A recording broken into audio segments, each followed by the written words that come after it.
Vous écoutez le débrief, issu de l'épisode S410 du podcast Faut pas pousser les ISO, diffusé le jeudi 2 juin 2022. Cet épisode vous est présenté par Sigma, fabricant indépendant d'objectifs et d'appareils photo 100% fabriqués au Japon.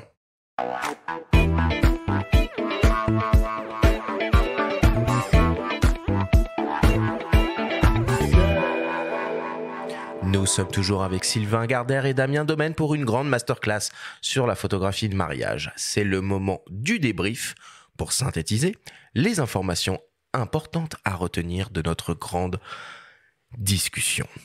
Sylvain, pour commencer, pourquoi avez-vous décidé de travailler en duo ?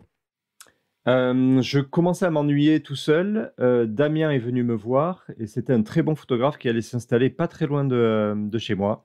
Donc, c'était plus facile pour moi de l'avoir à mes côtés plutôt qu'en tant que concurrent. Comment vous faites pour vous répartir le boulot pendant l'événement ?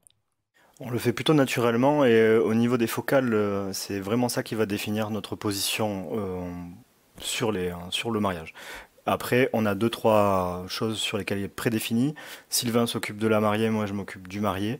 Et il fait la photo de grands groupes avec tout le monde et moi je m'occupe des petits groupes.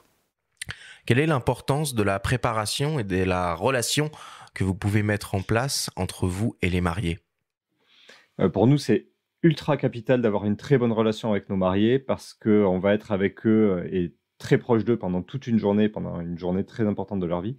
Donc, c'est très important pour nous qu'ils nous acceptent, et aussi ça nous motive davantage d'aimer déjà nos mariés avant d'aller sur le mariage. On dit toujours qu'il faut être polyvalent pour faire de la photo de mariage, mais concrètement, ça veut dire quoi ?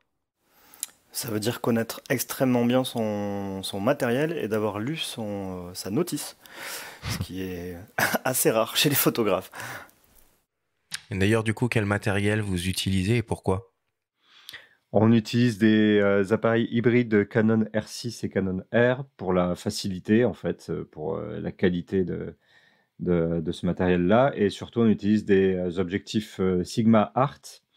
On n'utilise que des objectifs de la gamme Art pour leur cohérence entre eux et la qualité incroyable de ces objectifs-là. Et on rappelle que vous les utilisez en monture réflexe avec des bagues. Exactement. Et que ça fonctionne a priori. Et ça fonctionne très très bien. C'est quoi les moments clés d'un mariage qu'il ne faut pas louper ? Les sourires, les câlins, les interactions avec les enfants et avec les gens, avec les personnes âgées, avec tous les proches.